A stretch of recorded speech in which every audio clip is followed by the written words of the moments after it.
بسم اللہ الرحمن الرحیم نحمدہ ونصلی علی رسولہ الکریم۔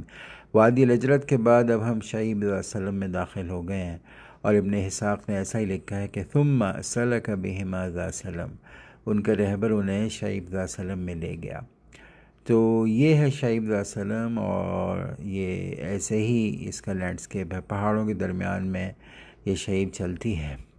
اور یہاں سے تقریباً 7 کلومیٹر تک چلنے کے بعد آگے ایک بڑا پہاڑ آ جاتا ہے، اور اس کے اوپر چڑھنا پھر لازمی ہے،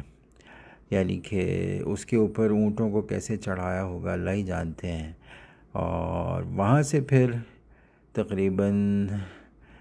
1 کلومیٹر یا 1.5 کلومیٹر پہاڑوں کے اوپر ہی سارا راستہ چلتا ہے، اور اس کے بعد جا کے وہ پھر نیچے گراؤنڈ لیول پہ اترتا ہے،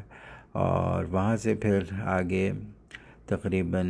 1.5 کلومیٹر اور جب عبور کریں تو پھر آ جاتی ہے شعیب مدلجۃ عین، جو کہ مدلجۃ عین میں جا کے گرتی ہے۔ تو سبحان اللہ، یہ بڑے مبارک مقامات ہیں۔ اللہ نے ان وادیوں کو، ان شعاب کو اپنے حبیب کے لیے چنا تھا، اور سبحان اللہ کہ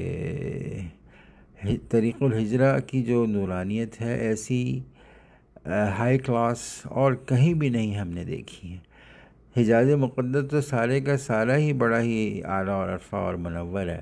لیکن طریق الہجرہ پر جو نور ہے، اور جو یہاں پہ روحانیت ہے، اور جو یہاں کیفیت بنتی ہے،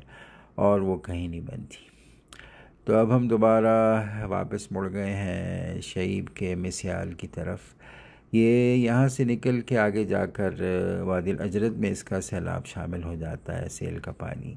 اور پھر وادی الاجرد جا کے گرتی ہے وادی ثقیب میں، اور وادی ثقیب میں بطن ذی قشر کا پانی بھی آ کے گرتا ہے، اور پھر وادی ثقیب کا اپنا سیل کا پانی بھی، تو یہ سارے وہاں مجتمع ہو جاتے ہیں۔ اور یہی وجہ ہے کہ وادی ثقیب کا جو سیل ہوتا ہے وہ بہت ہی اسٹرانگ اور بہت طاقتور، بڑا خطرناک ہوتا ہے۔ تو اللہ کی شان کے طریق الہجرہ پر، کیونکہ رسول اللہ صلی اللہ علیہ وسلم جادۃ العظمیٰ یا طریق القوافل سے ہٹ کے چل رہے تھے، تو پھر آپ نے ایسے شعاب میں ہی سفر کرنا پسند فرمایا جو کہ غیر معروف تھے، جو اوریت المہجورہ تھی، جہاں سے کبھی کوئی سفر نہ کرتا تھا، اور ان شعاب میں سفر کرنا بہت ہی مشکل تھا۔ اللہ پاک ان حضرات کو، رسول اللہ صلی اللہ علیہ وسلم کو احسن اجر عطا فرمائے۔